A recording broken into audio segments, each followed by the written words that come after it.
So I want to ask you, as a personal question, at what point in time do you call it an invasion? Is when they show up from around the world, jumping the border and using border patrol as their personal taxi and Uber drivers? Is it when they show up uninvited and just start squatting in people's houses? I don't think so. I think it becomes an invasion when the entry force overwhelms the local force.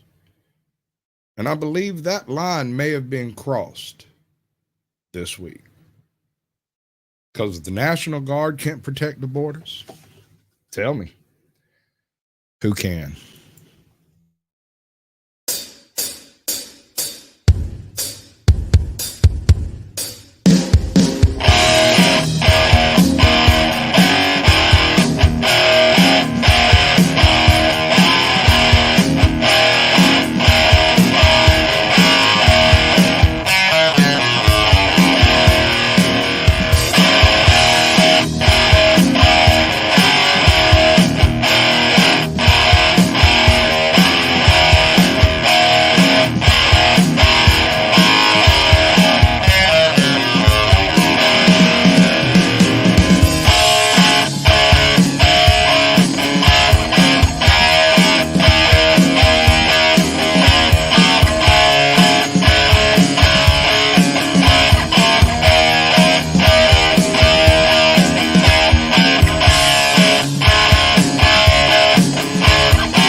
You know what? I need a do-over.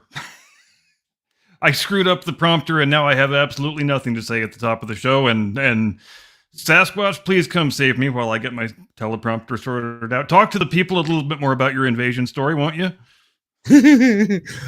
We'll cover some ground over here. You go ahead, brother. Just let me know when you're ready. I'm not exactly sure what I saw happen this week. Why I would almost think that someone had plotted a disturbance. It almost looks scripted to me. But then suddenly they put up this big sign saying, by the way, if you're a member of the press, stay away, which is pretty good chilling effect on the First Amendment, if you don't mind me saying so. That's absolutely absurd that you have a branch of the federal government trying to close down the press corps in a nation that has a First Amendment, makes every single man, woman, and soul with a phone press corps. Even these illegal immigrants coming in are press corps. Welcome to the club, right? Because that's one of the damnedest parts about this whole thing is that First Amendment is a real stinker. It's a hard one to get over. Okay, bud. You were a little bit off frame. There you go. Sorry about that little party foul. You're All right, good. come on now. I might not be good yet. I'm really screwing the pooch hard tonight, folks. You're good, bro. Don't let it get to you. Don't let it get to you. We're all in this together, man. We're gonna get this thing rolling presently. God damn it! Or my name isn't whatever my name is. Right. Whatever my name ain't. Whatever the hell you call it. Right. Oh boy. All right, now I think we're gonna be dialed in here in just a sec. Good. You sure? No? Yes? No, give me. All right, let me do the proper lead in for this. All right, good to go. Welcome to the Blast Radius, where the technical issues are part of the show. From high atop the battlements of Castle Curmudgeon, where we have lost one of the greatest living Americans this week, Thomas P. Stafford, Weatherford, Oklahoma, Lieutenant General, U.S. Air Force, Commander Gemini 9A, Commander Apollo 10, Commander Apollo Soyuz Test Project, first and only active duty general officer to fly in space, the guy who once almost had to do an atmospheric re-entry with a dead Gene Cernan flopping around on the outside of the spacecraft, passed from our midst and went to his eternal reward this week at the age of 93, and you can bet your sweet ass and both titties that he is getting a dedicated obituary segment tonight. But first, good evening, Mr. and Mrs. America and all ships at sea. Welcome to the Blast Radius. So glad you could join us. Here is your Decline of Western Civilization news roundup for the third week of March 2024. Dateline Keith Olbermann's basement, Monday, 18 March. Former television personality Keith Olbermann, who was so bad at his job he actually got fired from a channel that still puts Joy Reid and Joe Scarborough on the air, got torn a very richly deserved new asshole by the internet this week after tweeting out that he hopes Donald Trump gets assassinated. And hey, to be fair, it can't be easy being Keith Olbermann when you used to have a nightly national primetime TV show and an exorbitant 8-figure salary, and now you're just a cranky geriatric screaming abuse at a webcam in your spare bedroom like the rest of us. But you remember what it felt like at the top of that mountain, and god damn it, you gotta get back there. You are bound and determined to get back there by any means necessary, except you can't do that by means of your skill as a journalist, or your gift of insightful analysis, or your penchant for artful turns of phrase, because, let's face it, you're Keith Olbermann. And so there's no way of getting people to pay attention to your dumbass except by metaphorically lighting your hair on fire, because that's really all this is. This is a small, bitter, insecure man screaming, "Look at me, damn it! Please look at me!" And it's all fun and games, right up until you get yourself a visit from the Secret Service, because I have heard from a friend of a friend that they take a fairly dim view of people wishing for the violent deaths of former presidents. I mean, give Kathy Griffin a call. I think she can tell you all about it. Dateline Crazy Town, Tuesday, 19 March. Christine Blasey Ford, a woman whose name most normal people wished they would never hear again as long as they lived, did the rounds of all of your favorite insufferable fake news programs this week to hawk her new book titled One Way Back, a memoir. But wait, I hear you say, did anybody ask for or want a Christine Blasey Ford memoir? No, they did not. Does she have any claim to public notoriety except to have falsely accused a Supreme Court nominee of being a 16-year-old serial gang rapist? No, she does not. But you've seen this movie before. You know how the story goes. When you're a good team player, when you give it the old college try, or the good high school try in this case, I guess, when you do everything you can to personally destroy someone the woke industrial complex views as a threat to their program of world domination, you can rest easy, knowing that you are going to get the golden parachute. So you'll get the 8-figure book advance, even though nobody gives a shit and 99.9% of the books are going to wind up at the bottom of a landfill somewhere. You'll get the fancy Netflix documentary that gets watched by a grand total of like 17 people. And you'll get to go on The View and have Joy and Whoopi fawn all over you like you were a conquering general just returned from his greatest victory. You are so brave and stunning and brave. How do you do it? And I don't know about you folks, but my fondest memory of the Kavanaugh hearings is still Alyssa Milano glowering over his shoulder like she was the fucking angel of death. It's the best performance she ever did with her shirt on, as far as this reporter is concerned. Dateline Paris, Wednesday, 20 March. In a city where 15,000 people once perished in less than a fortnight during a summer heat wave because they didn't have air conditioning, The organizers of the 2024 Paris Summer Olympics have announced that the athletes, just like the dead people, will have to do without any air conditioning because climate change. Now, you may remember the great Paris heat wave of 2003 when the morgues overflowed and mass graves had to be hastily dug because temperatures reached the mid to upper 90s Fahrenheit.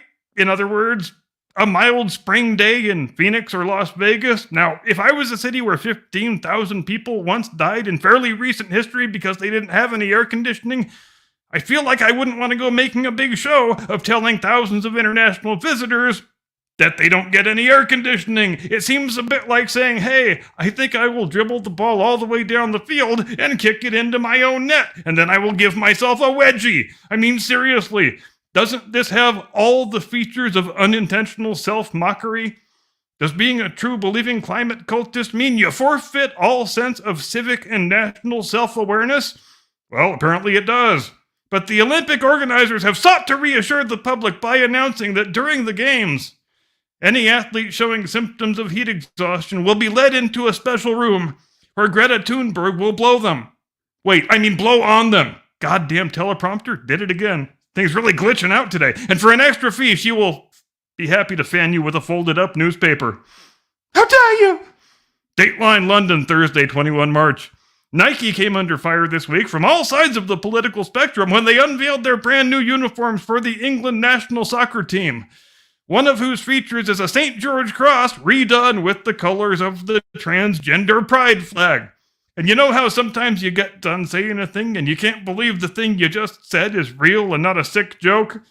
This is one of those times. So now, amazingly, we have reached the point where ultra-woke sports apparel manufacturers, of their own volition, without asking anybody, take it upon themselves to actually redesign a country's national flag to reflect their own political preferences. For their part, Nike says of the design, quote, a playful update to the Cross of St. George appears on the collar to unite and inspire. But as you might well expect, the English are none too happy about it, because you wouldn't be happy either if some American company decided to change your flag that you've had since the 12th century. The Conservative Prime Minister Rishi Sunak, who's normally more than happy to let the wokesters walk all over him, said, quote, obviously I prefer the original, and my general view is that when it comes to our national flags, we shouldn't mess with them, because they are a source of pride, identity, who we are, and they are perfect as they are. Even Labour Party leader Sir Keir Starmer, who leads arguably the wackiest band of wokesters in all of world politics, said, quote, I'm a big football fan. I go to the England games, men's and women's games alike, and the flag is used by everybody. It is a unifier. It doesn't need to be changed. We just need to be proud of it. So I think they should reconsider this and change it back. I'm not even sure they can properly explain why they thought they needed to change it in the first place. End quote. So good work, Nike. In an intractably polarized world, you have managed to unite the right and the left using only the power of your own crippling stupidity. So if your stated goal was to unite, then I would say you have well and truly pulled it off. Dateline Beverly Hills, Friday, 22 March. Lakers superstar LeBron James may have noticed his neighborhood acquiring a bit of a new international flair this week, as a group of Joe Biden's illegal aliens, showing a degree of skill and inventiveness not normally associated with that community, have managed to take up residence in a palatial mansion just a few doors down the street from the James crib. And because this is California and our laws are written by mentally defective retards, the squatters, of course, have all the rights now, and the property owner's probably never getting his mansion back. And if he does, I'm guessing it probably won't be in as pristine a condition as he left it. And we're hearing more and more stories like this lately, nearly all of them from California and New York, predictably enough, where these squatters simply break into somebody's house, take up residence there, and present some fake lease agreement when the cops show up. And that's really all it takes. You won't get the squatters out for months, maybe years, and when you do, of course, your house will be completely trashed and stripped of anything of value that it once contained. And how do things like this happen? How do we wind up in a world where the illegal alien criminals have all the rights and the law-abiding, tax-paying citizen homeowner has none? Well, when the people passing your laws are motivated only by the desire to engage in political virtue signaling, when the elected officials are completely divorced and disconnected from any insight into the real lives of the people they purport to represent, you wind up with lots of statutes where the people writing them have never considered for a moment the unintended consequences that they're going to create if they become law, because bills like this, they're supposed to get laughed out of the committee room. They're not supposed to ever make it to a floor vote, much less get passed and become law, because there's supposed to always be at least one reasonable person in the room who's willing to stand up and say, wait, won't this enable squatters to just take over people's homes forever? And don't we not want that? So welcome to one-party government, ladies and gentlemen. Hope you enjoy the hell out of it as you're sleeping in a cardboard box on the sidewalk outside your $12 million mansion. And that, ladies and gentlemen, is your Decline of Western Civilization news roundup for the third week of the third month of the third decade of the 21st century. And with that, I pass the baton to the man who runs the anchor leg, the one and only, the lovely and talented, your friend and mine, Mr. Caucasian Sasquatch. Tactical nuke incoming!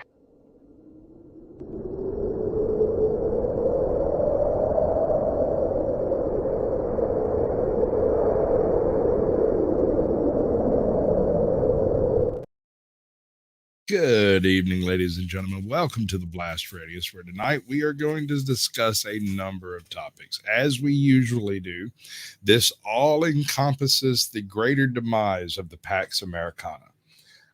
I lived through the Pax Americana, and I enjoyed it. So at this point, I've actually got something a little bit special tonight. I've got a handful of friends out there in YouTube world, and I've been kind of poking everybody in the ear, trying to get them to do something to include in the show for credit's sake, if nothing else.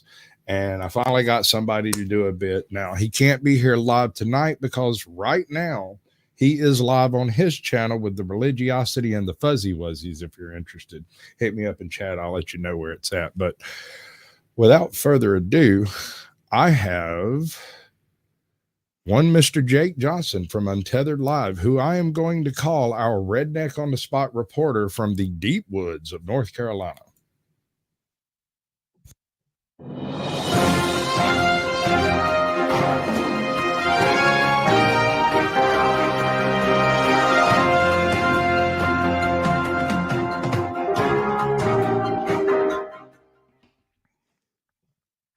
Good afternoon, ladies and gentlemen. I'm Jake Johnson with Untethered Live on YouTube, and tonight we enter the Hyper Bowl. Join me as we take on the world news and see why Western civilization has fallen or falling shortly thereafter.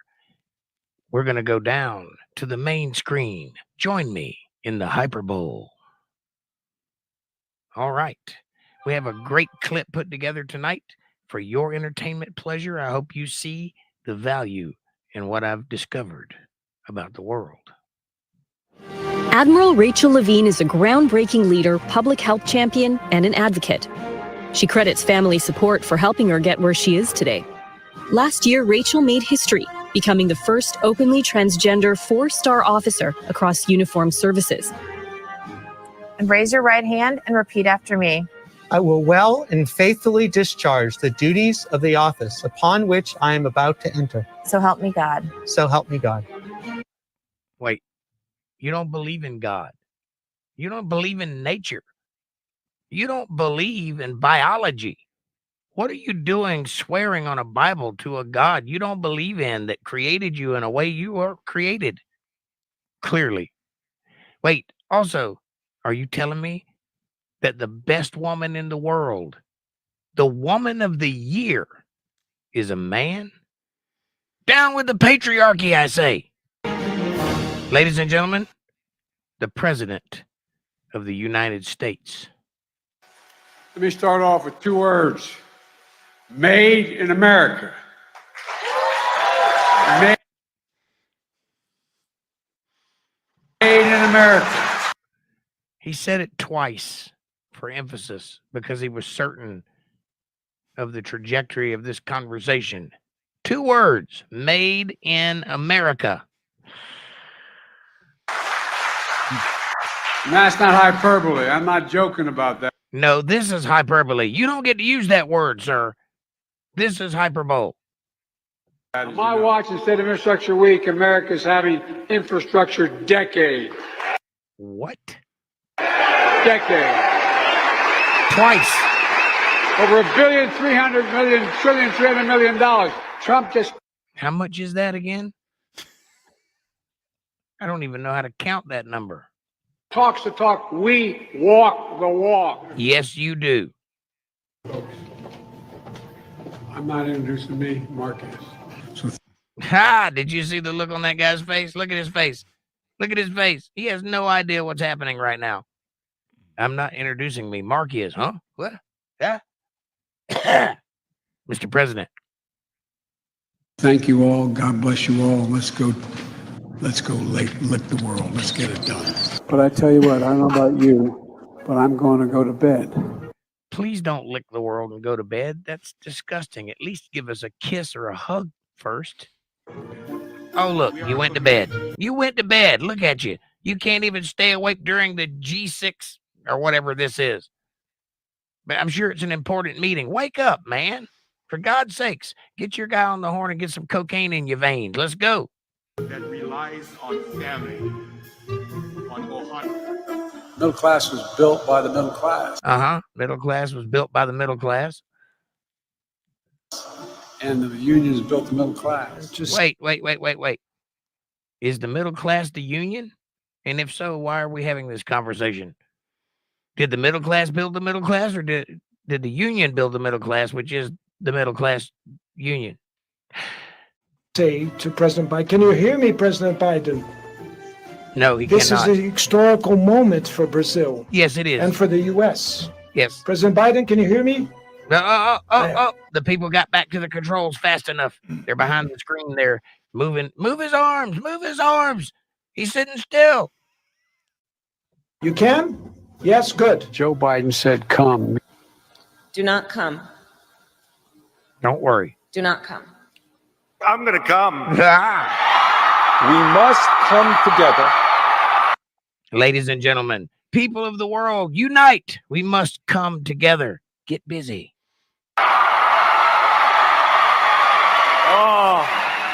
America is a nation that can be defined in a single word. I was going to put him. What was that? I was going to put him. Could you say that again? I was going to put him. Jesus. Jesus, man. We are screwed. We have but one hope. The only hope we can even pray for is that our youth, our children, will grow up and take the reins of this country and lead us into prosperity. The Queen of England from originally. What country is the Queen of England from? Belgium? I definitely don't know. No, give me your best guess. I guess a country. I don't need to know this. I'm hot. What is a country again? Well, a country has borders and leaders. So I don't know. I don't know what a country is. Yes. This is embarrassing. Yes. What is a country? What is a country? What is a country? Canada. Yeah. Barely. You slid by on a technicality, but I'm going to call kibosh on that one. Yes. Do you know what time this is? I can't see it very well, but it looks like 3:45. 5, 10, 15, 20, 25, 30, 35, 40. Jesus Christ, man. The third grade is calling. They need you back. 45. 2:45. Yes. Do you know what country the Great Wall of China is in? I'm on the edge of my seat, girl. Spit it out. What country is the Great Wall of China in? Country? Yeah. If you had to guess. Japanese. The Great Wall of China is in China. Like vagina. It's okay. I'm hot. I don't need to know these things. Yes. Do you know what the third month of each year is? The third month of each year. March. Ain't that leap year or some shit? Leap year or some shit. Yeah. Do you know what 15% of 100 is? Fuck. Around what it is, if you had to guess.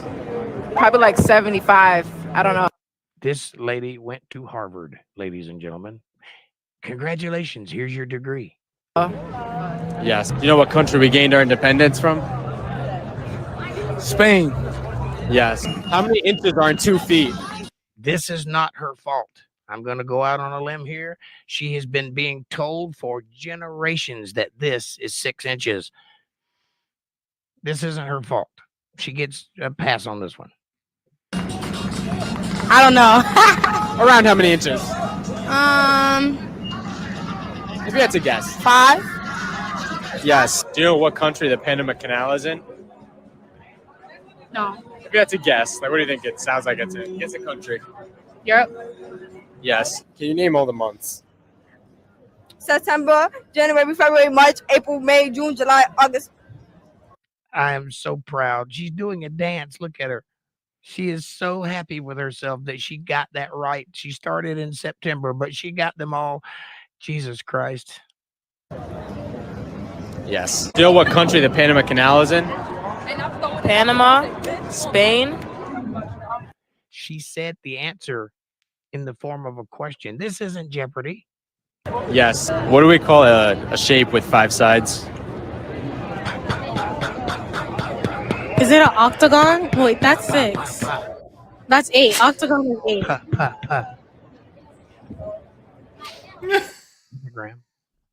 Is it a stop sign? Yes. Do you know what year the U.S. was founded? I'm riveted. What is she going to say? Oh, no. I'm not going to answer that. Yes, you are. Around when? If you had to guess the year. I do not know. Give me your best guess. I'm going to say BC. Oh, Jesus Christ. I give up. I give up. I don't know what to do with that. BC, that stands for before common sense. I'm going to keep it at BC era. Give me a number, BC.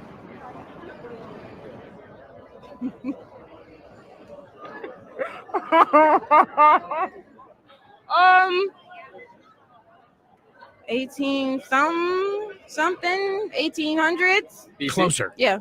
Yes. How many weeks in a year?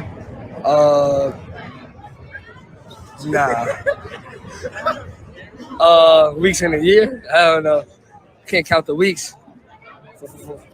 4 times 12, 24 weeks? Yes. Ladies and gentlemen, that was the reason that we are all going down the drain, circling like madmen towards the bottom. There is no hope. It's over. We can't continue like this. Ladies and gentlemen, I'm Jake Johnson with Hyperbowl. Come join me on Untethered Live on YouTube and Rumble. Have a great night. How about that? And ladies and gentlemen, if you only take one lesson away from this broadcast tonight, you remember that 15% of 100 is fuck.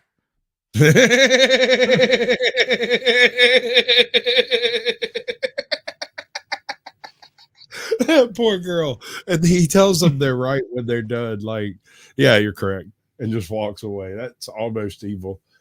Yeah, I have a limited tolerance for people on the street videos because they make me just want to never get out of bed ever again. Right. They do something to my soul that I can't quite identify. Suck it from me, the will to live. Yeah, and the founding of the United States took place in 18-something BC. And she's sticking to it. All right. So also, Admiral Danglin Dick Levine is the most stunning, brave, stunning person in the entire Joe Biden executive branch. And if that's damning with faint praise, who cares, I say. Right. Oh my God. I just want to join Hell Divers and go spread some managed democracy. Screw this place. So tell me, did you enjoy the Pax Romana? How about the Pax Americana? It's enjoyable anytime you live during a period with Pax in your country's name in it. Hey, you're not wrong, man. Because that's like in the Mouse Utopia experiment. These are the beautiful people. Pax Romana, Pax Britannica, Pax Americana, all pretty good of an arrangement for the named countries in there. All in all, worked out great. All right, so what we got is federal court quotes Dr. Seuss in scathing opinion dismissing the judgment, a case.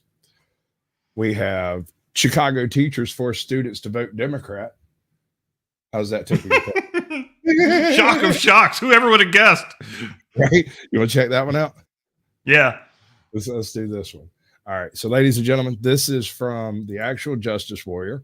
We're going to listen to his little intro and let him do his shang dangle because he does it so well. And I think he's quite the fine specimen of a man myself. But yep, the man does good work. Oh, yeah, dude, he's been knocking it out of the park past couple of weeks. Not just the Tiffany Henyard stuff, the Fannie Willis stuff, and pretty much everything he's put out has been solid gold this past couple of weeks. Agreed. He does look bored, though. He looks so worn out. He looks tired. We need to let him nap. He looks too close to the skeleton. And today we got to talk about this situation that happened a couple of days ago in the city of Chicago, where members of the Chicago Teachers Union, also known as teachers, decided that it was appropriate to identify who was a registered voter in their classroom, their public school classroom, and then march those individuals to the polls in order to vote for a tax hike that Brandon Johnson, who, by the way, used to work for the school system, who is an ally of the teachers union, has been pushing as a ballot initiative that, again, do we see any issues with this method? Any problems? Gosh, I can't imagine which. I mean, you'd have to start somewhere just to try to get the corruption on paper. You got to pick something to start with, man. Where do you start? It's Chicago, so there's a smorgasbord. Well, but when corruption is so endemic and so ingrained and so part of your normal everyday life, it doesn't become at some point no longer noteworthy? Wouldn't the noteworthy thing be if there was no corruption? Damn it, you got me there, bro. Like, I wasn't expecting. I mean, Chicago has had one party rule for over 90 years now, I believe, if I'm not mistaken, which is obviously an active record of any city in the country. But look at the utopia it has become, bro. I know. It's like a living example of why every city everywhere should have one party government always. Absolutely. Again, they're conducting in the middle of March, so this kind of machine-style politics has a lot more impact. And how some people now, after the fact, are saying, hey, you know what? It's a little bit questionable for this political organization that endorses this political policy to force kids into the polls or encourage them with a very stern encouragement into the polls in order to vote for their favored legislation. Now, we're going to get into this, but before we do, I want to thank everybody who signed up over on actualjusticewarrior.com. I wish I had give me the money. Give me the money. Okay. And I'm not even gonna lie. Give me the money. Give me the money. Okay. I take notes everywhere. Right. Oh, by the way, I'm accepting money too. If anybody's feeling frisky and wants to hit that little dollar bill button down there, just saying. It's over there somewhere. And there somewhere. And remind you that on Saturday, April 27th, I will be at the Minds Fest, Austin, Texas. Link to tickets, top of the description. Now to ethics questions about the Parade to the Polls. It's an event to take Chicago public school students to the voting booth. Tonight, NBC5's Charlie Wojciechowski looks at the controversy about the political messages that may be associated with the event. So first things first, right off the bat, I got to say this because I'm contractually obligated, but this local news anchor, very nice looking lady. Very contractually obligated. We have to agree. Very nice. I don't mind the cut of her jib one little bit. Yeah, she seems to have her head screwed on straight. Mm-hmm. You reckon she's a natural brunette? I reckon I don't give a shit. Damn right. Very attractive. I'm liking what she's doing with her hair. And I have to say this because if I don't, then you preverts, you disgusting preverts out there in the audience would be commenting on this. And honestly, I just can't stand for you people to be objectifying this beautiful woman. Every vote matters. It was billed as a nonpartisan parade to the polls. So first thing first, right off the bat. Wait, hold on a second.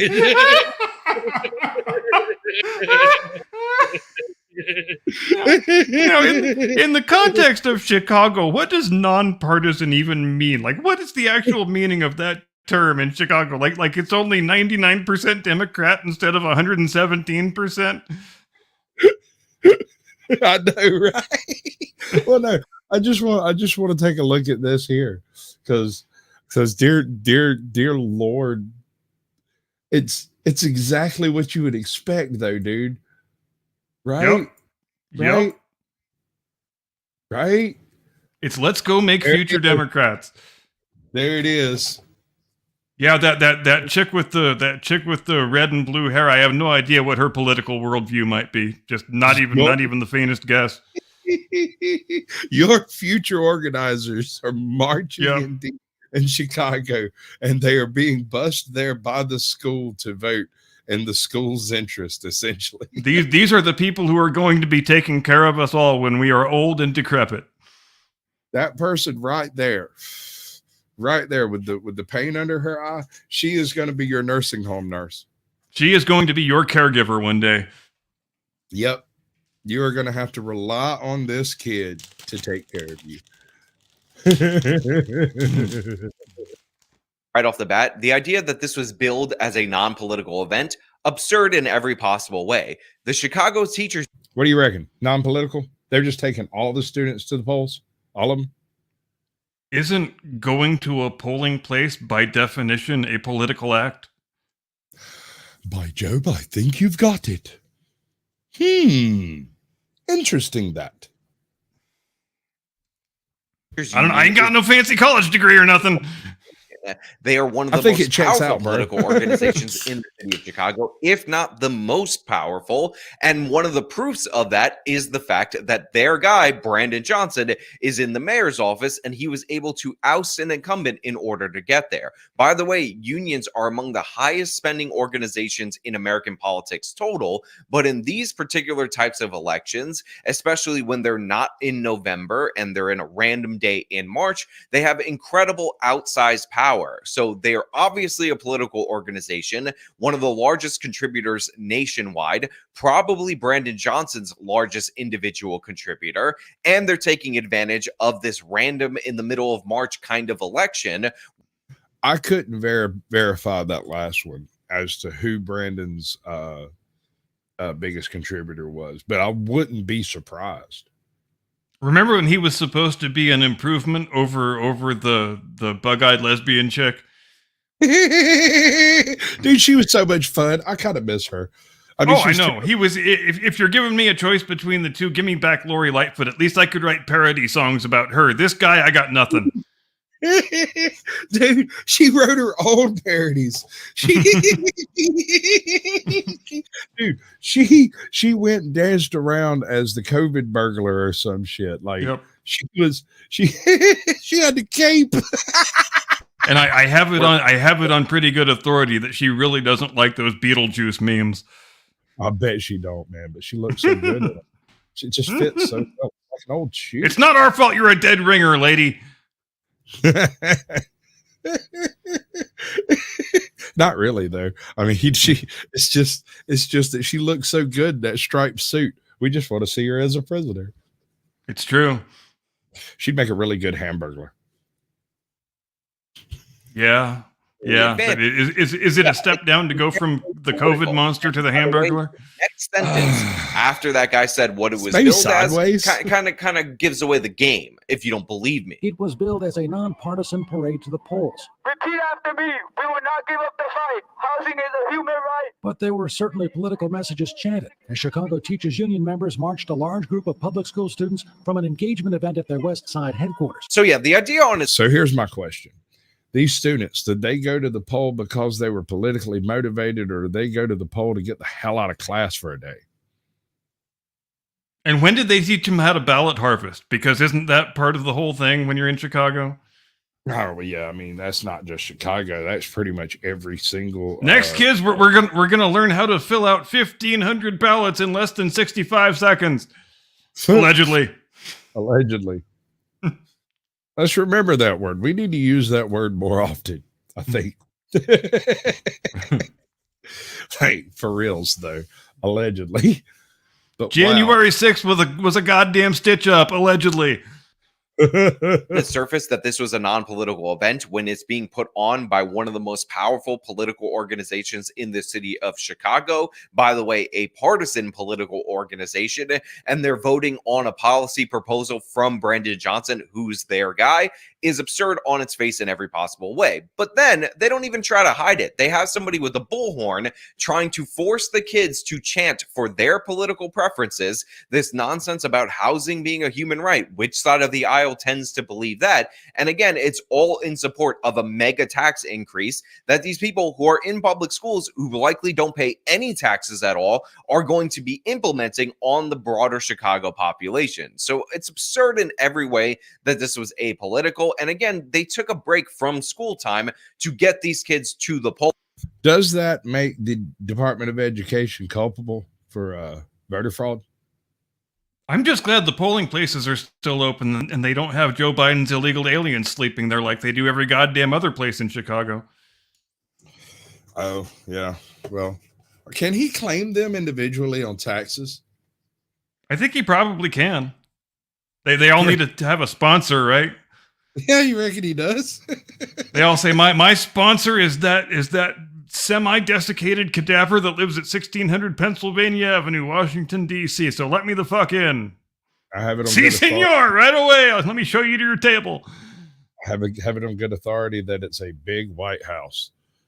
They got to change that name. It seems racist. Voter, yeah, right. And I can't you don't want to vote. You don't want to it's going participate to be in this, pink, right? But your teacher, who has the power over your grades, is telling you that you have to do so. It's going to look like Graceland. Union Park, so that those who are over 18 was their first vote. Yeah, so they're dragging these kids out there to cast their Dollywood. first ballot and their first vote ever. They don't know anything about this. First of all, they attend Chicago public schools, not exactly a bastion of learning and education.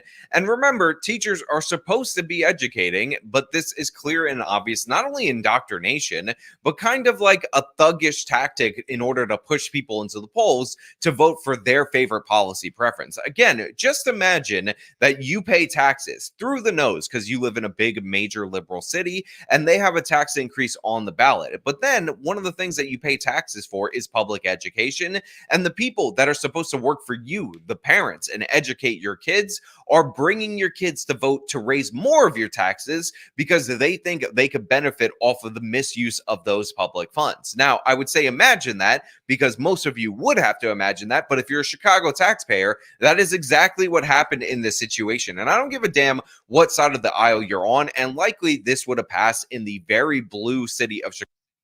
What do you think the chances are this actually affected that vote at all? Somewhere between 0.0 and 0.0001.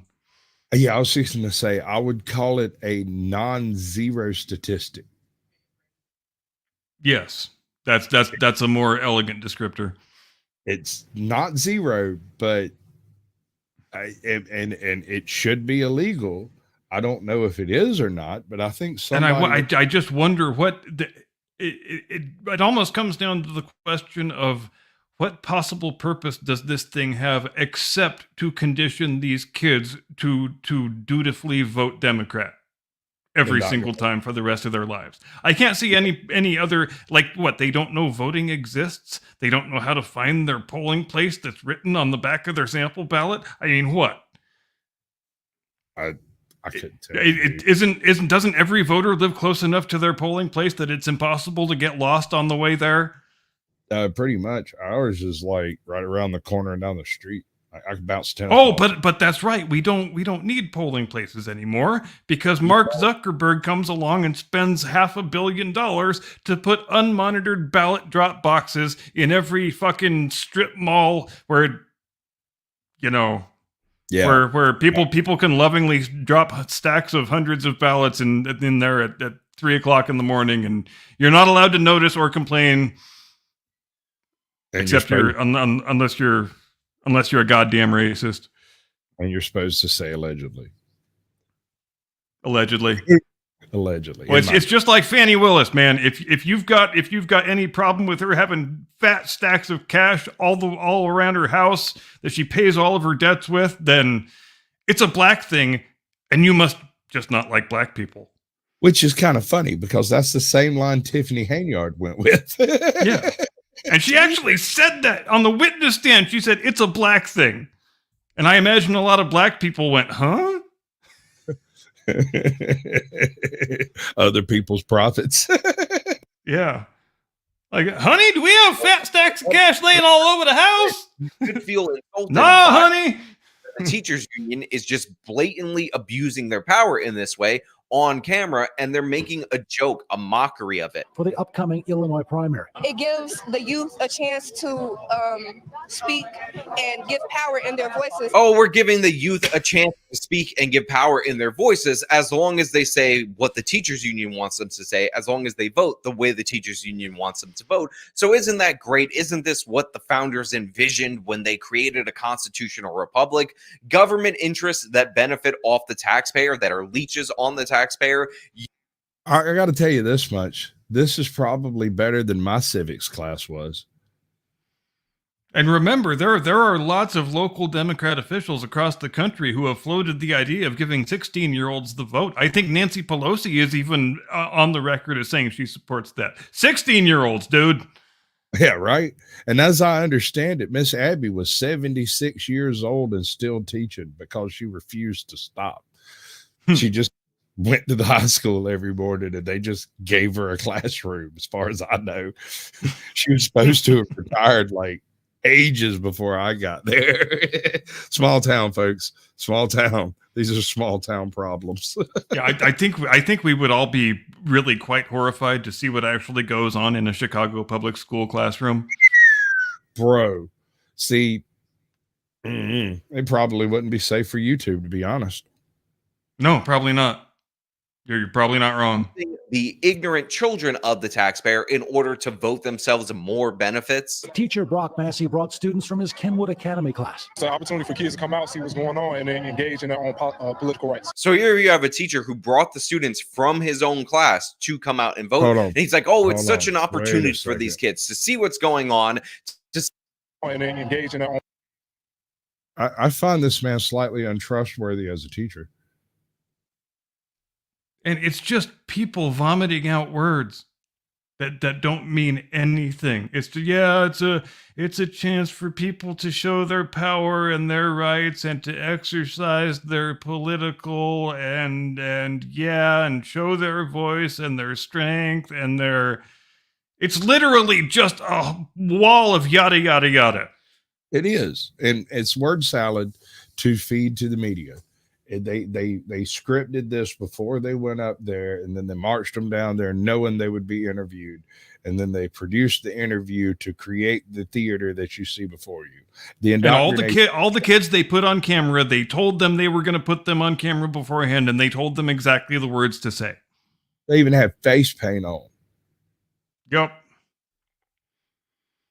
I'm just saying, this man looks angry to me. We need to use our voices and exercise our rights and our power and our rights and our power. Right. It's just depressing to listen to because it's not people extemporaneously expressing their thoughts and feelings. Did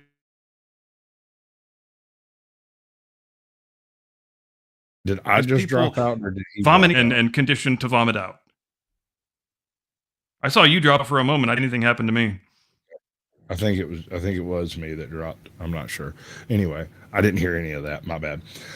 Let's see. We now have your choice of an ATF search over paperwork leaves man dead from the armed attorneys, or federal court federal court quotes Dr. Seuss. Let's do the second one. I've been curious about that ever since Backstage. Welcome once again to Leto's Law. Here's Steve Leto. Randy sent me notes, and Steve, check out this opinion. That chick is not an AI. That is actually someone he knows. That I was actually just wondering that. No, she did the intro for him once a long time ago, and after a few months of doing his work, somebody asked, where's the AI lady? And so she started doing intros for him for a while, and then stopped for a while, and they pitched a fit to get her back. That's that's going to be the end result of the road we're going down, right? The voice actors are going to get the best who can sound most convincingly like an AI robot. Right? Oh my God. Oh my God. Oh no. No, God, no. I just had a vision of one of these TikTok NPCs doing a flawless robot imitation AI responses. Yep. It's coming. Wearing like a Minecraft Steve on his head or whatever. Oh my God. Oh yeah. Stop it. I don't want to hear it. Dr. Seuss. And courts don't generally involve a whole lot of levity in their proceedings, but they did that for a reason. And so when I first saw the headline, I thought, oh, that's cute. Court of Appeals citing Dr. Seuss. They're probably poking a little bit of fun at somebody. And then I read the opinion. And the opinion, which is 10 pages long, and I'm going to read big portions of it to you, is one of the most scathing opinions I've ever read. And I've read a lot. Okay. So when a court hands down either taking up a case or dismissing a case, they write a sort of dissertation on why. Why is it that they are going to take the case, or why is it they are not going to? In this case, they released a 10-page document all about how just absolutely ridiculous this case is, to such an extent that they go on to quote Dr. Seuss. And we need lots more opinions like that. Right? Because we're having court cases getting to levels of court that should never arrive there, that should have been laughed out of the first courtroom they were in, but that's where we are. True. I mean, don't even get me started on New York, dude. We're going to get to NASA in a little bit, and I'll let you have a rant. And then towards the end, I might do a rant on the whole New York court system, because that's retarded. This restarted as all get out. I don't get it. Trying to keep. Oh God, I know. When you can just stitch a guy up like that, when a state attorney general can run for office on a promise to prosecute a private citizen who is suspected of no crime, just that in the first place. Save it for the final third, dude. We're getting there. We'll up into that with both feet, but we'll do that and then rant about NASA. It'll be great. You'll enjoy it. Right here is one of the biggest smackdowns that I've ever seen in a legal setting, and it involves Rod Blagojevich versus the state of Illinois. And this is out of the Northern District, Illinois, Eastern Division. And this is a federal court opinion. And you might know that Rod Blagojevich was the governor of the state of Illinois. And he left the Dirksen Federal Building in disgrace. He was charged, tried, and convicted of more than 10 counts of corruption. He received a sentence of 14 years, and the Seventh Circuit largely affirmed that, saying that the evidence, much of it from Blagojevich's own mouth, is overwhelming. And that's a quote from the earlier opinion. So while the charges were pending, the Illinois General Assembly took decisive action to remove him from office. Now, it said here that Blagojevich inspired bipartisanship because the Illinois House of Representatives impeached him by a vote of 117-1. The Illinois Senate convicted him and removed him from office by a vote of 59-0. At that point, his career came to a close. The music stopped, the curtain fell, and he exited stage left. I'm reading from the opinion, but it gets better. He's back. So homie got so convicted. I mean, so he was taken. All right. Now, how much do you know about this case?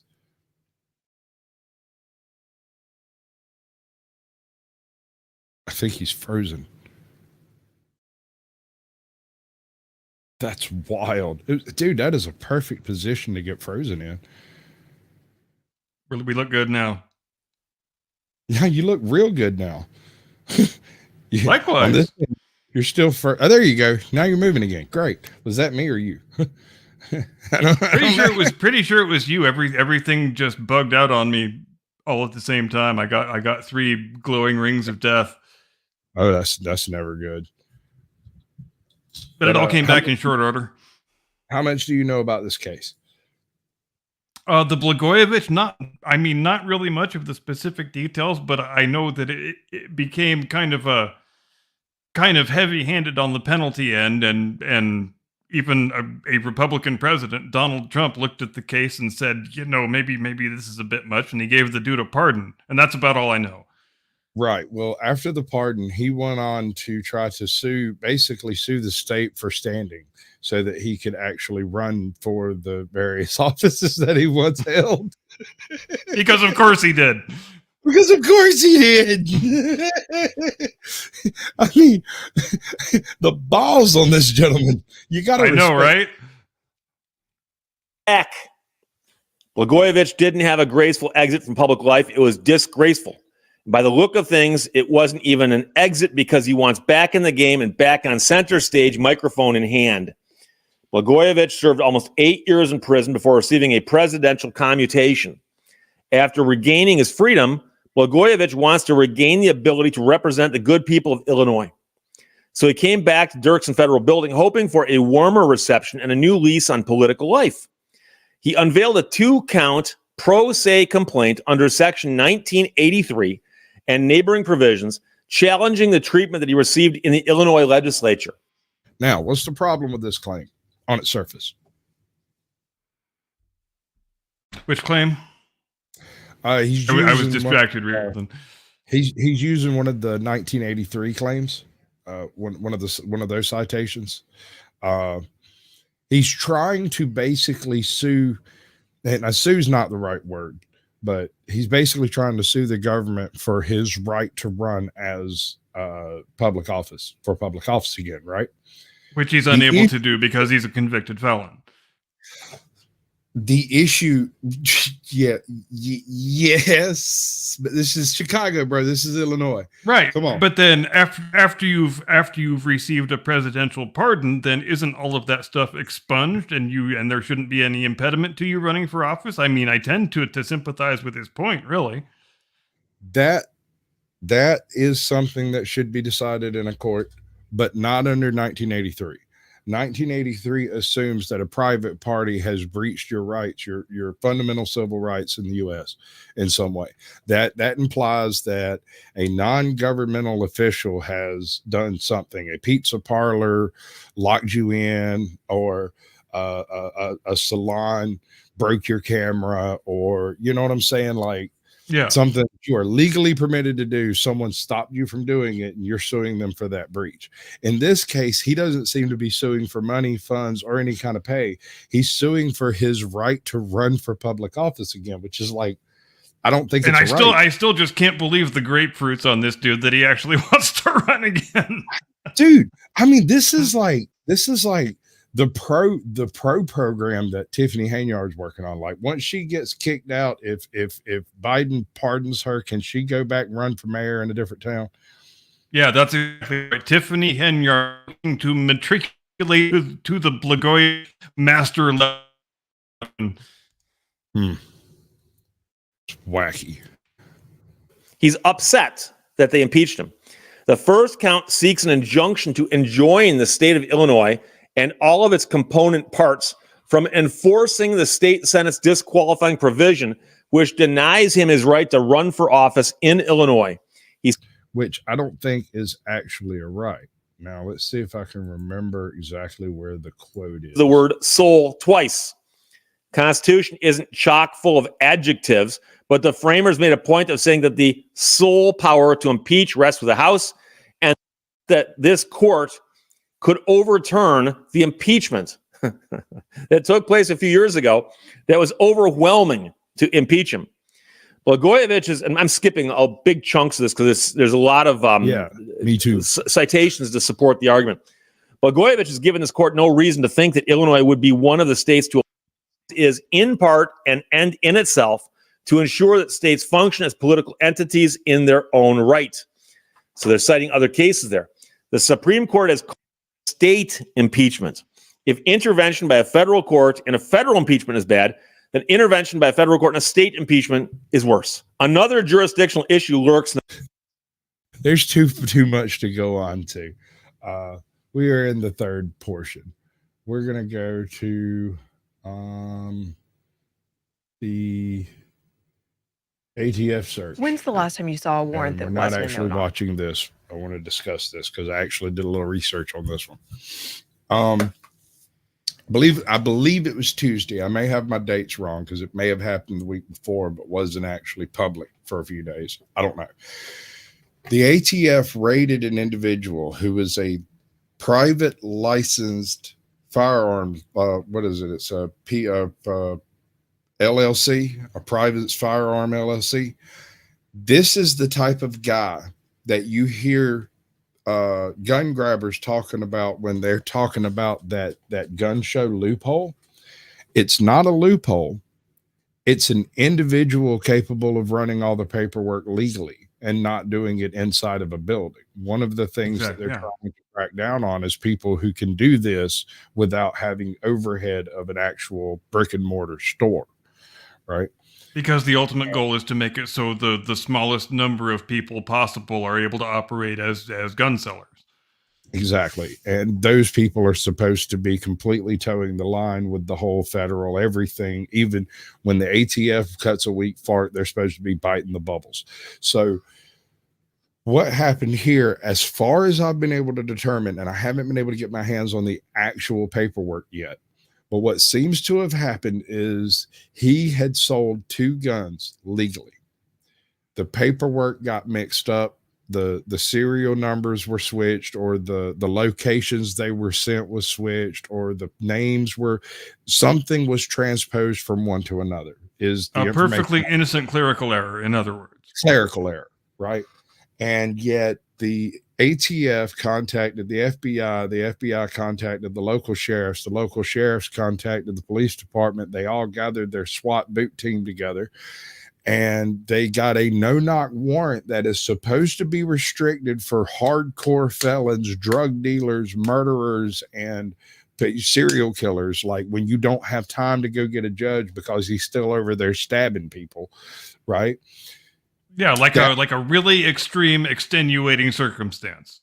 That is what these no-knock warrants are sitting on the bench for. They are not supposed to be there to go find a father of 2 who is sleeping in on a Tuesday morning, right? And they kick in a break of dawn raid on his house. A whole bunch of SWAT team comes running into his house, no knock. So they just kick in the door and roll in on a licensed gun dealer. So homie was, and isn't this like a misdemeanor level defense, or no? Because there was a state line involved somehow, right? Yeah, because beyond that, it's under the ATF, which makes it federal. So even a misdemeanor is charged in a federal court at that point. It's not technically a felony, but they won't charge you with just a misdemeanor. They will charge you with a felony when they kick in your door. Oh yeah, and if there's a potential excuse to kick in your door, they're going to find it. And on this one, they love kicking in doors and shooting dogs with silenced MP5s, but nobody wants to talk about that. We're not, because everything is the Bin Laden raid now. All of these children, all of these cops, just about every one of these cops was not trained at your local police academy, but were trained in Afghanistan and Iraq. They were not trained to uphold the Constitution through with a citizenry. They were trained to put down insurgents. And that is what they have come home and picked up a badge and started doing. And this is the issue I have with cops running roughshod all over every citizen they can find. It boggles the mind. And it goes to the larger issue of the militarization of local police departments and sheriff's offices that has been going on now for upwards of 20 years. And that all dovetails with getting your officers who are military combat veterans and, pretty much conditioning them to act exactly the same when they become civilian police officers. And again, that's a serious problem. Right. So this dovetails quite nicely into the Assault Acorn story.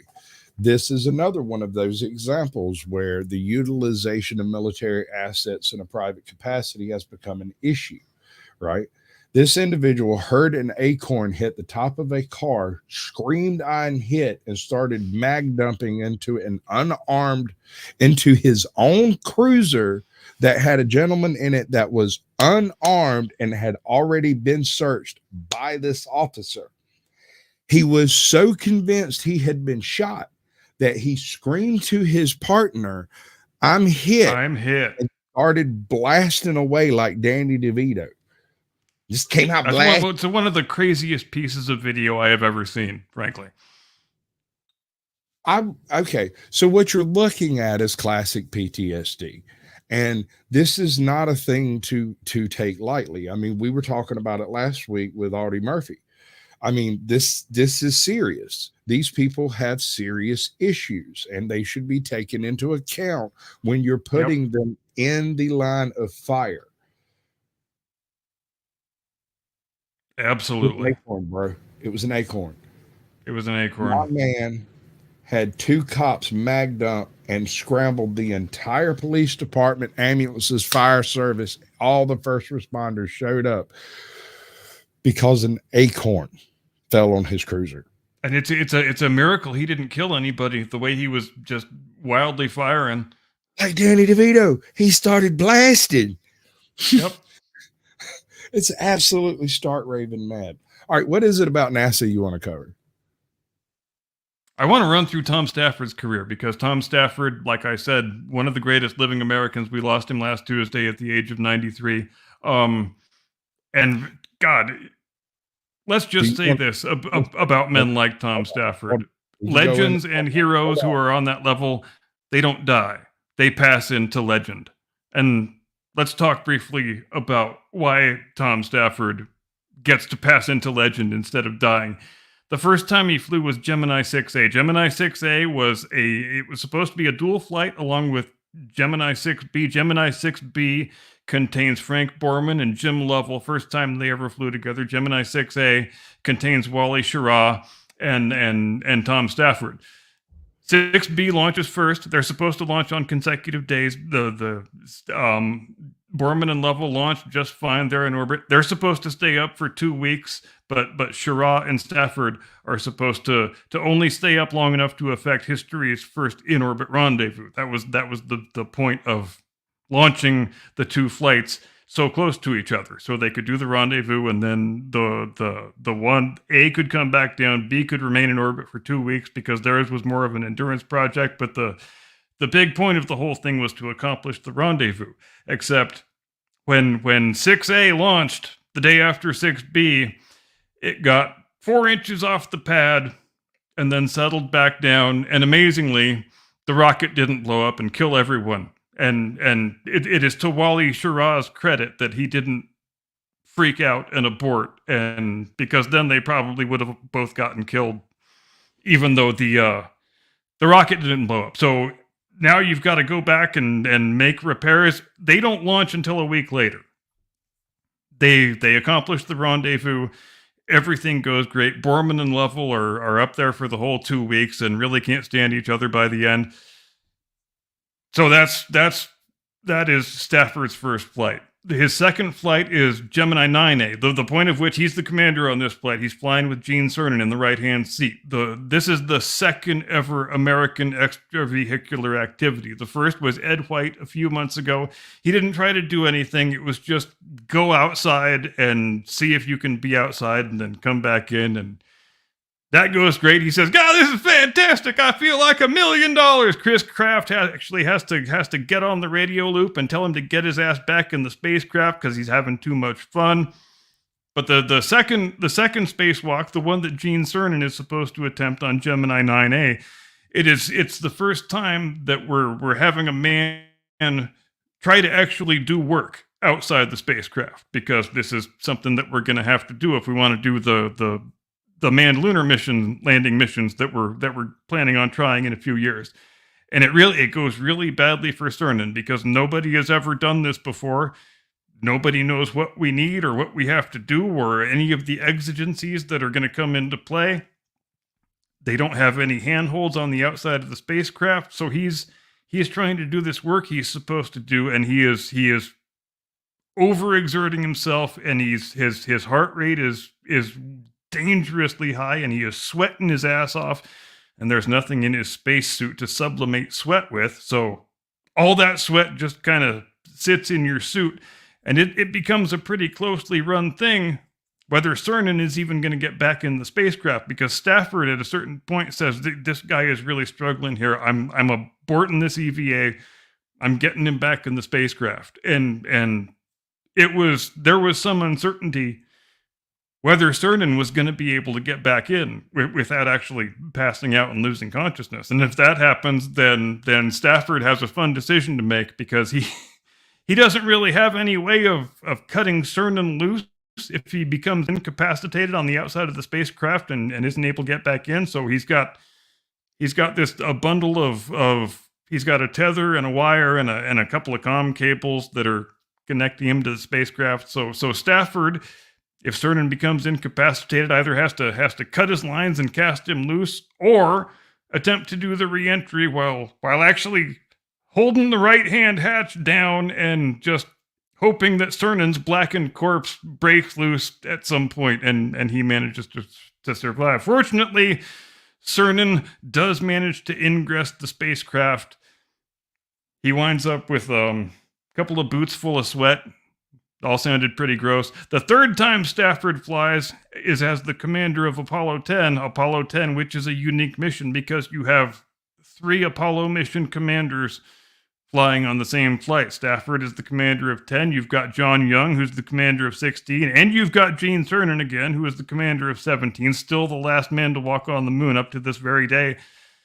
They are the second flight ever to go to the moon after Apollo 8. And their whole deal is basically to do a dry run of Apollo 11 and do every single thing in a lunar landing mission except landing on the moon.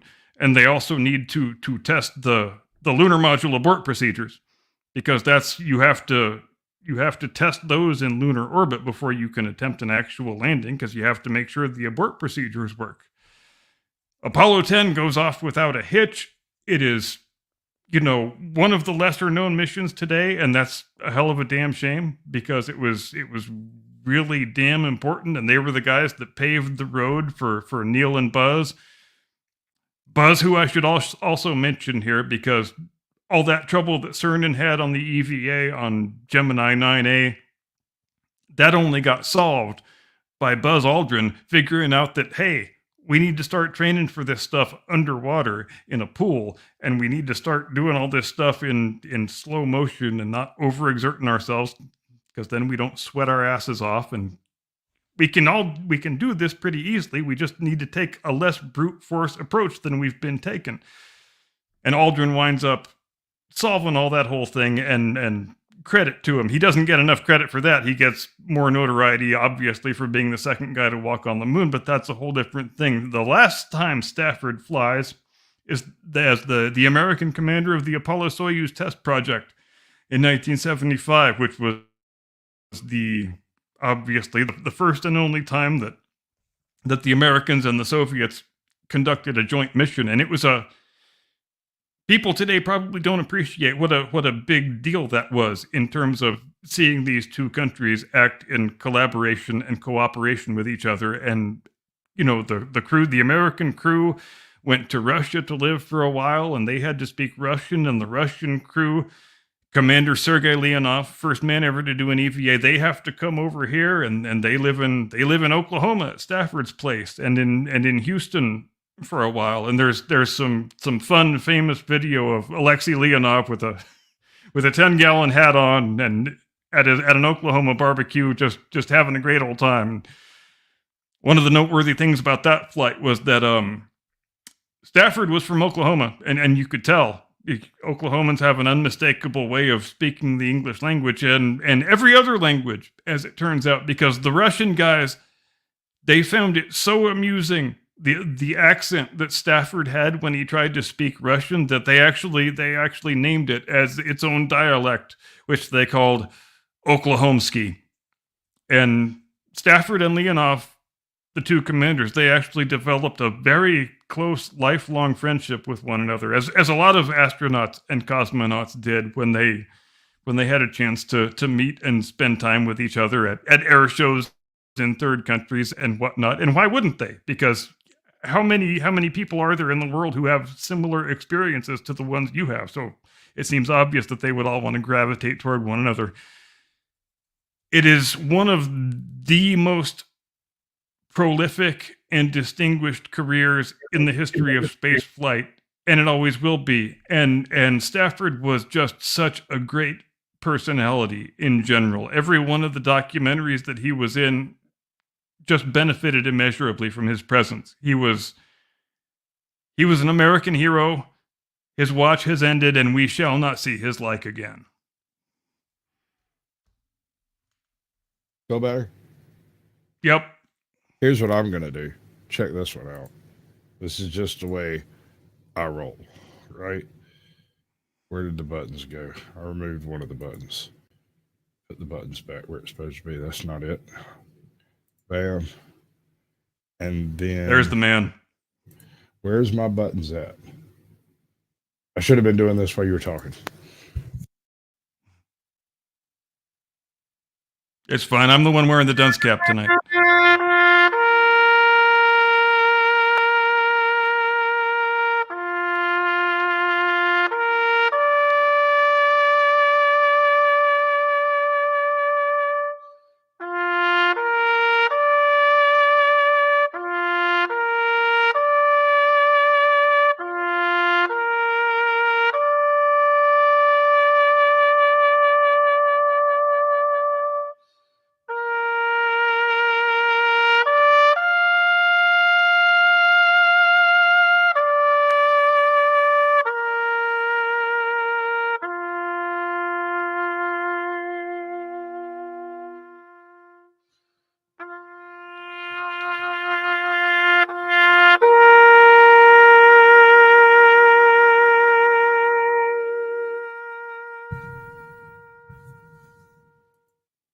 Godspeed, General Stafford. A grateful nation salutes you.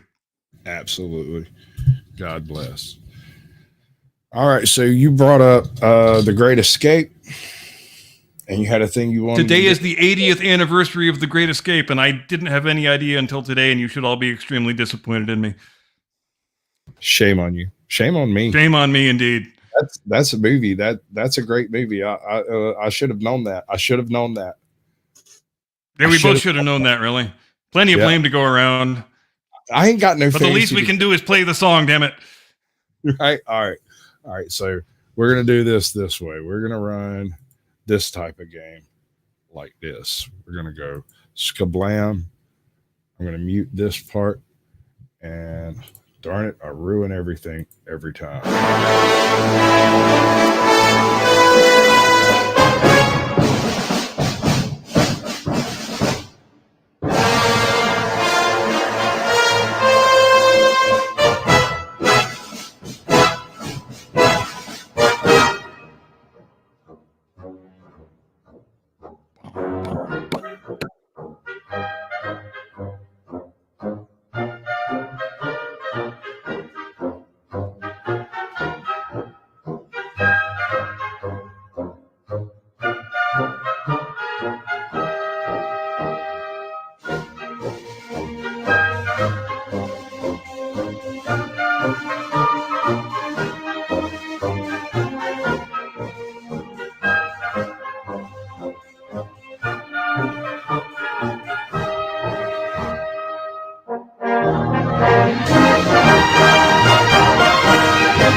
All right.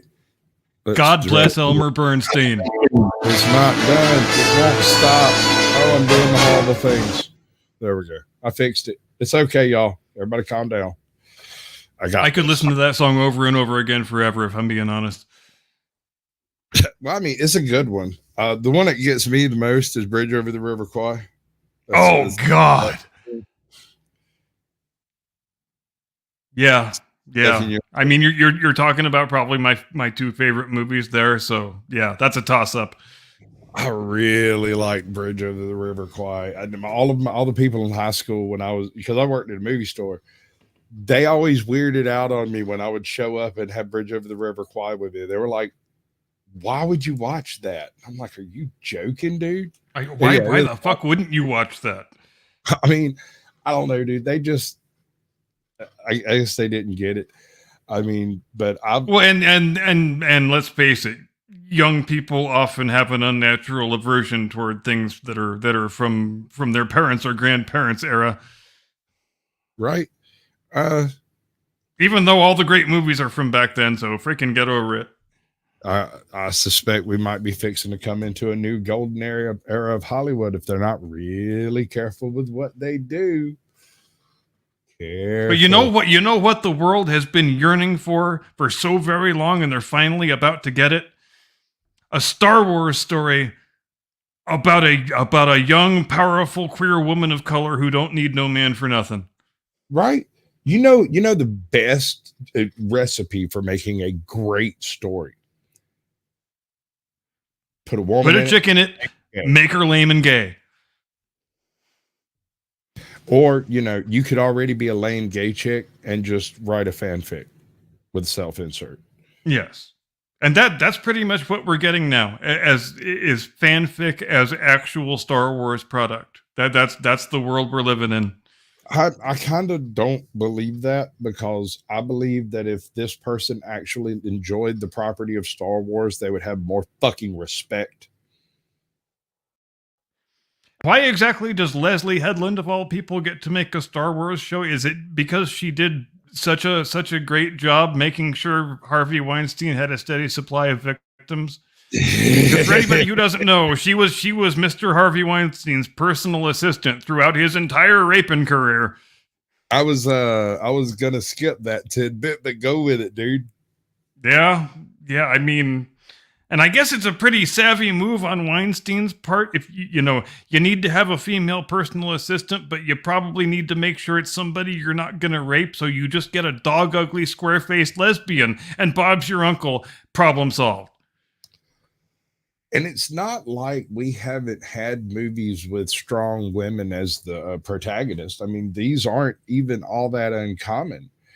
It's just not even in any era in the movies. There's never been a shortage of strong female protagonists.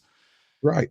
They just don't like those. They want to see themselves in it. And so what ends up happening is they put a chick in it and they make her gay. Yes. And everything and every script and every product and every series and every show is someone's self-insert. That some chick that Kathy Kennedy hired and said, put a chick in it, make her lame and gay, make her just like you, because everything has to be a self-insert now, obviously. This is from my lived experience. And I just took my own shitty fucked up life and put it in a Star Wars costume, and now you have to watch it and pretend it's good. One of the issues I have with calling these fanfics, they're definitely self-inserts, but the problem I have with calling them fanfics is that no one ever asked to find out what happened to the lame gay chick in the third class of like Acolyte. I can't find any redeeming qualities in this thing that I've seen so far. I have not watched it yet, and I plan on doing that this week, but if at all possible. I don't think it's out yet. It's not out. As soon as it comes out, we've just got a couple of trailers. Right. I'm Crouching Tiger, Hidden Jedi.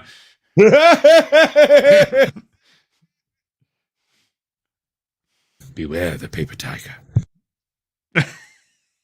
Anyway, so like we got 5 minutes to kill, and I kind of want to keep ripping on Star Wars, quite frankly. Just Disney. But you know what's the one thing Disney Star Wars could do right now that would make them billions and billions of dollars? You probably know what I'm about to say. If they theatrically released the original, unaltered, non-special edition cuts of the original trilogy, they would each make $1 billion goddamn dollars. I guarantee you. Hands down. Hands down. And if they took the time, they just started releasing, what is it, a new digitally remastered sound mastered the Phantom Menace. They're gonna redo all of them. You know it's fixing to happen. But if they do the original unaltered with all the pop, snaps, and hisses, with all the head bonking and the Wilhelm screams and the whole nine, you're correct. $1 billion. Oh God, what I wouldn't give to see the unaltered original cut of the first Star Wars movie. That was the one I saw in the theaters when I was a little kid. What a great just take that exact cut and just give it a nice 4K makeover and don't do any damn other thing to it. It'll make $1 billion, guaranteed. I am almost certain I have all 3 of the original Star Wars VHSs on a shelf in my living room. Before any of the effects, we're talking mid 80s to early 90s, like right, when it all freaking let out, the originals. I think the laser discs for all 3 are in my mother-in-law's storage unit. Oh, we could actually digitize. That's already digitized, dude. We can rip that shit straight to a thing. Oh yeah, and those things look great. We used to watch them all the time. Dude, I'll start a channel just to get nuked by those things. Oh, I know, seriously. Let's get them, like figure it out. Whatever it's gonna take. I'm gonna try and get my hands on those damn things. I don't. You'd have to get the beta driver or whatever it is too, and maybe a capture card to go with it. You might be able to get there from here, but it might take some more shindiggery. But you get the hardware, and I will provide software as needed. The laser discs I used to love watching those things, man. Like when Lady Curmudgeon and I were going out in high school, it was always over at her house. The Star Wars trilogy and the Back to the Future trilogy were the things we watched on Laserdisc all the freaking time. Right? And you got to get up and flip the disc every half hour, and who cares? Because it's just like an LP that way. The reason I would suggest going with that versus the tapes I have is the tapes I have are 30 years old.